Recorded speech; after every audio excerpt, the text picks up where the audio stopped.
की तरफ होना बहुत स्वाभाविक है, लेकिन इस सरकार की ये पहचान रही है रिफॉर्म, परफॉर्म एंड ट्रांसफॉर्म। और अब तो हम रिफॉर्म एक्सप्रेस पर चल पड़े हैं और मैं संसद के भी सभी साथियों का आभार व्यक्त करता हूं कि इस रिफॉर्म एक्सप्रेस को गति देने में वे भी अपनी सकारात्मक शक्ति को लगा रहे हैं और उसके कारण रिफॉर्म एक्सप्रेस को भी लगातार गति मिल रही है। कि बजट जो है सिर्फ एक खाता नहीं है मुनाफे और नुकसान का। बजट एक रूपरेखा तय करता है आने वाले 12 महीने के लिए कि सरकार की प्राथमिकता क्या रहेंगी, जो ज्वलंत समस्याएं अर्थव्यवस्था की है, सामाजिक हैं, उसको कैसे टैकल करेंगे। मुझे दुख है कि पिछले कई सालों से कोई बहुत ज्यादा कल्पना कर या धरातल पर कोई रिजल्ट ओरिएंटेड विजन सरकार ने पेश किया हो।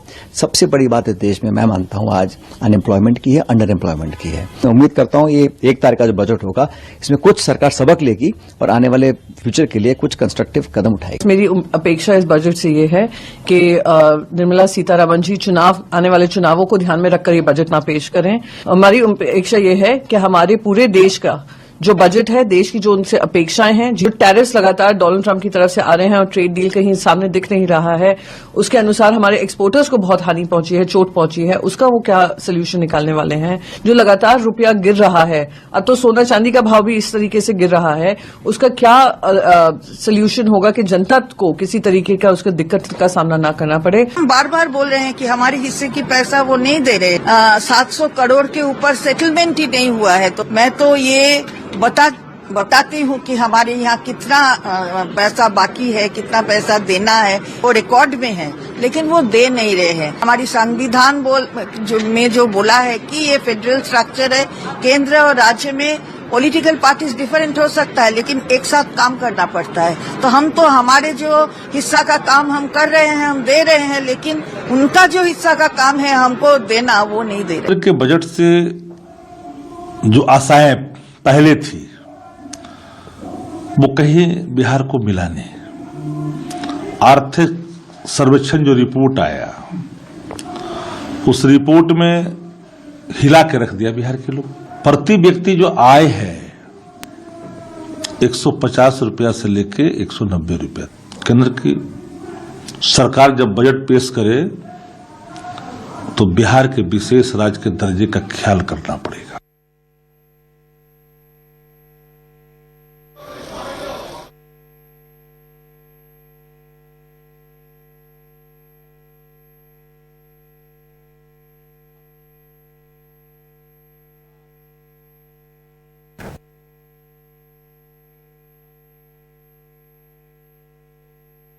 और संवाददाता हेमंत शर्मा हमारे साथ जुड़ चुके हैं। सीधा रुख हेमंत का करेंगे।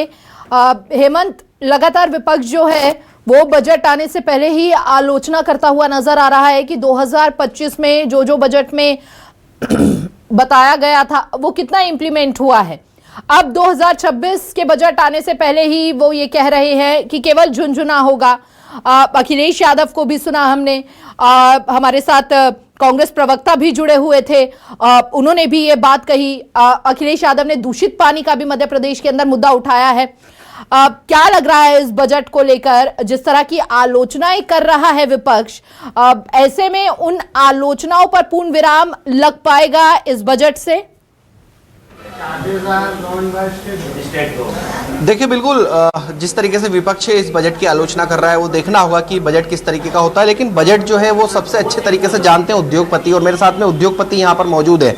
पिछली बार का जो बजट रहा था उसको लेकर विपक्ष जो है आरोप लगा रहा है कि इस बार भी बजट झुनझुना होगा। पिछली बार के बजट में जो वादे किए गए थे वो पूरे नहीं किए गए। क्या लग रहा है आप एक एज ए उद्योगपति अगर सोचे तो? देखिए सर, ये तो सच्चाई है कि जीवन में जितने किए वादे हमेशा पूरे नहीं किए जा सकते। अपने तो ये देखना चाहिए उन वादों का प्रयास कितना हुआ और वो कितना धरातल तक पहुंचा। उस मामले में मैं कह सकता हूं कि पिछली बार के किए वादे काफ़ी हद तक प्रयास किए गए। एक साल में ये वादे लॉन्ग टर्म्स हैं जिनका इफेक्ट इंडस्ट्री बिजनेस पे इमीडिएट नहीं आता। अगर यही प्रोसीजर सालों दर साल चलता रहेगा तो उसका लॉन्ग टर्म इफेक्ट अच्छा मिलेगा इंडस्ट्री को, मेरा ऐसा मानना है।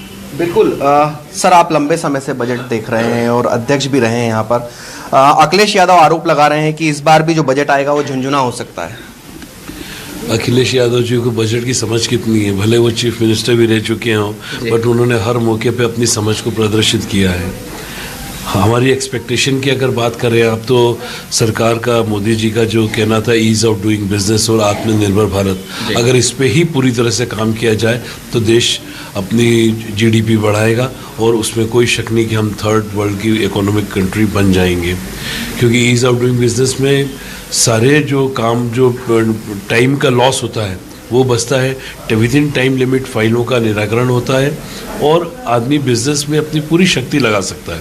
आज क्या होता है, गवर्नमेंट डिपार्टमेंट में जा जाके अपना टाइम वेस्ट और शक्ति वेस्ट करता है। उस चीज़ से उभरने के लिए ईज ऑफ डूइंग बिजनेस, और जब ईज ऑफ डूइंग बिजनेस हो जाएगा तो भारत अपने आप आत्मनिर्भर बनेगा। बिल्कुल, आत्मनिर्भर की बात जरूर की जा रही है, लेकिन 2025-26 के बजट को अगर हम देखें तो ऐसे आरोप विपक्ष लगा रहा है कि जो वादे किए गए थे वो पूरे नहीं हुए और इस बार भी बजट झुंझुना रहेगा। तो क्या लग रहा है, जो पिछली बार वादे किए गए थे, आपने भी बजट देखा था, हम भी आपके साथ थे, तो पिछली बार के बजट में क्या कुछ कमी रही थी?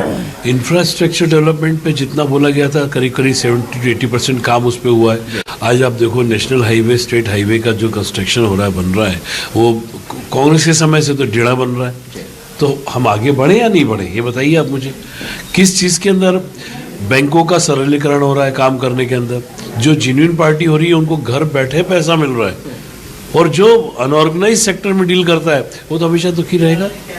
इस बार सर उद्योगपतियों को क्या उम्मीद है? हर बार उद्योगपति जो है एक उम्मीद की नज़र से बजट की तरफ देखते हैं, इस बार की क्या उम्मीदें हैं?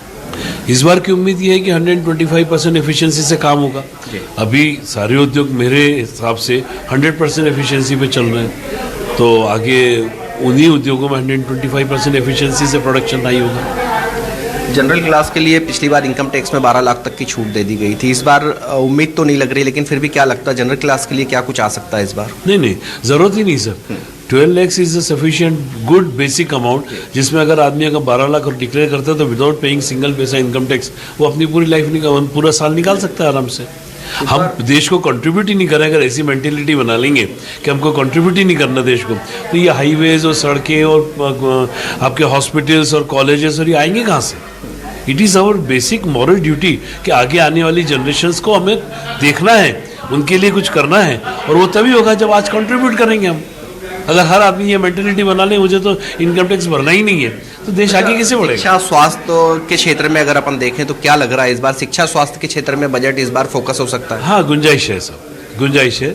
शिक्षा और स्वास्थ्य तो ऐसी चीज़ें जिसमें जितना आप फोकस करोगे आपको लगेगा उतना कम है, क्योंकि देश इतने साल आज़ाद होने के बाद 78 ईयर्स बाद भी, 79 ईयर्स के बाद भी आज शिक्षा में हम लोग उस पोजीशन पे नहीं पहुँचे जहाँ हमें पहुँचना चाहिए था। सोशल मीडिया पर भी फोकस हो सकता है इस बार? सोशल मीडिया में किस तरह का फोकस चाहते हैं आप? मेरा तो कहना ये है कि 12वीं क्लास के नीचे के बच्चों को मोबाइल केवल वो वाले छोटे वाले देने चाहिए, जिससे वो अपनी स्टडीज में फोकस करें।